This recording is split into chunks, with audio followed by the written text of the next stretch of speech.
to make sacrifices for him, it's more for our benefit than it is for God's benefit. You know, when we stand there at that stage of making a sacrifice and we finally make a sacrifice, as God tells us, we can so quickly think, wow, God, you must be so pleased now. I've helped you so much. But it's not. God's just helped us. So either he knows that it's something that's just downright bad for us to have and it's going to destroy our life if it remains in our life, and so he wants us to sacrifice that for him. Lay aside that sin that so easily besets us. Or he knows that it's something that's hindering us from enjoying the grace of God and the blessings that he has in store for us, and so he wants us to lay aside those weights that are hindering us. Or it could quite simply just mean that God just wants to show us that we have a God that we can trust in, and we don't need to hold on to those things that we think are so important in our life and so precious, and we can't go without. And he just wants to show us, hey, you don't need these things. I'm enough. But regardless of the reason why God wants us to sacrifice something, we can be sure that he's doing it for our benefit. He is always trying to fulfill his purpose in us, and that is to fashion us into the image of his Son. And we're all very well aware of Romans chapter 8, verse 28 and 29, where he says, for we know that all things work together for good to them that love God, to them who are the called according to his purpose, for whom he did foreknow, he also did predestinate to be conformed to the image of his Son. And so God's purpose for asking us to sacrifice various things in our life is always so that he may be fashioning us and forming that image of Christ in us. And so to refuse to sacrifice the things that he calls us to sacrifice is only going to hinder the work that he wants to do in us, brethren.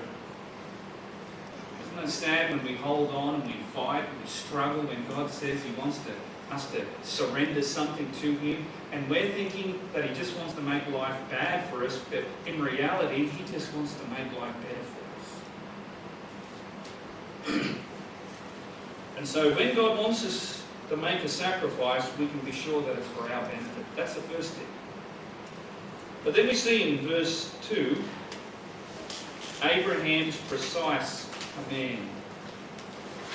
I'm trying to stick with P's today, so that's why it probably doesn't fit exactly what it says there. And he said, today's the day my voice is starting to go. He said, take now thy son, thine only son Isaac, whom thou lovest, and get thee into the land of Moriah, and offer him there for a burnt offering upon one of the mountains which I tell thee of. Notice God didn't come to Abraham and say, Abraham, I just want you to make some sacrifice for me. Do something to prove that you love me. No, the commandment was very precise. In fact, God says, take now thy son. I'm going to get right into what he wanted him to sacrifice. Thine only son, whom thou lovest. And so God commanded him to make a very precise sacrifice here, and it was something that he loved. His son. Now I'm sure as parents, I guess we can think that there are times in our life when we could easily do this. You know, when the children are driving you crazy and they're asking you a million questions and they're making noise for no reason, and you get to that stage where you think, God, if you told me to do as Abraham, well then I think I could easily do it today.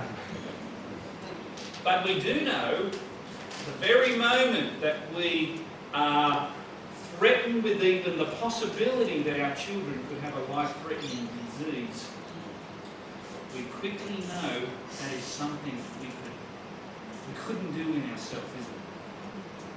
We realise how precious they are in our sight. And God asked Abraham to sacrifice something that he loved.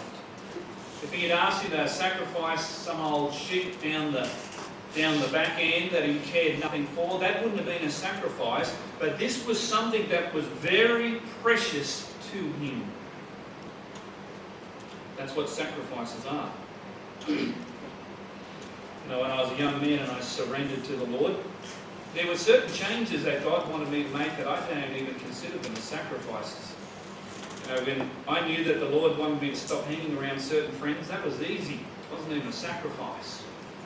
When I knew that the Lord wanted me to cut my hair and stop looking like a girl, that wasn't a sacrifice actually. It sort of dawned on me it wasn't worth looking like a girl. If you want to get a girl. That wasn't a sacrifice.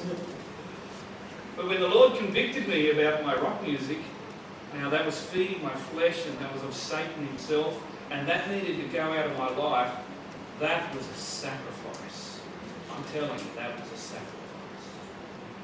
That was hard.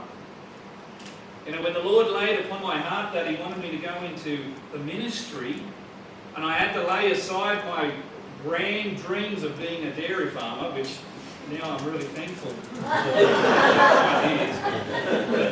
but up until that, from the age I was 14 years old, that was my dream. I just wanted to make money and buy a farm and milk cows all my life.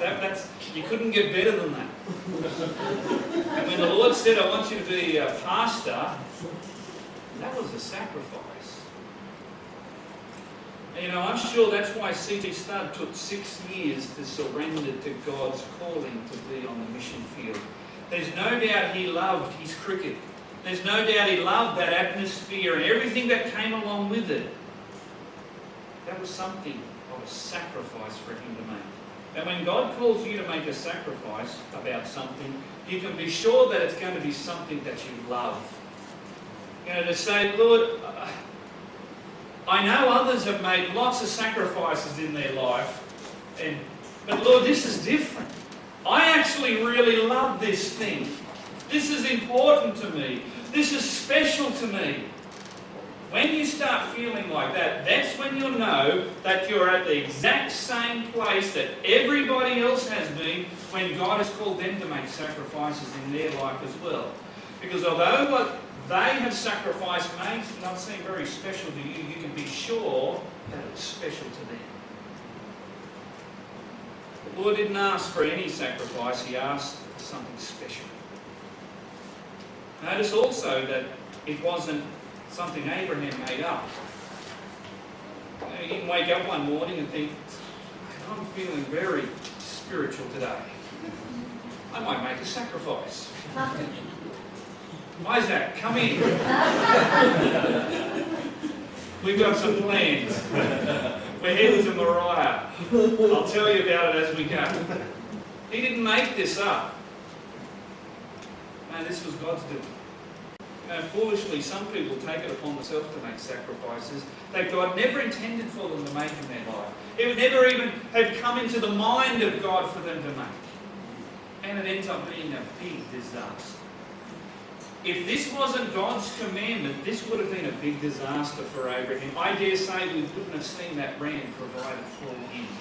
I dare say that God would have chastised him severely for murdering his son. It would have been a disaster. Sadly, at times, people make sacrifices that are just downright wrong. Or there's been a conviction of somebody else that someone has put on them that they should be doing when it's not of the Lord at all. Now, I do believe there are some people on the mission field, and what a wonderful sacrifice that is, but it's not a sacrifice God intended for them to make. There are some in the ministry that wasn't God's calling at all. So often it becomes a disaster for them. You know, we need to make sure that God has said it in His Word. Or it's been revealed to us through His Word, and it's not some harebrained idea of our own that we're just going to make a sacrifice to prove to God. There's a difference. We know the difference as the Lord convicts us within our soul. God told Abraham to do this. The commandment was precise. But then in verse 3 we see Abraham's prompt obedience. Another example of somebody who lived by faith.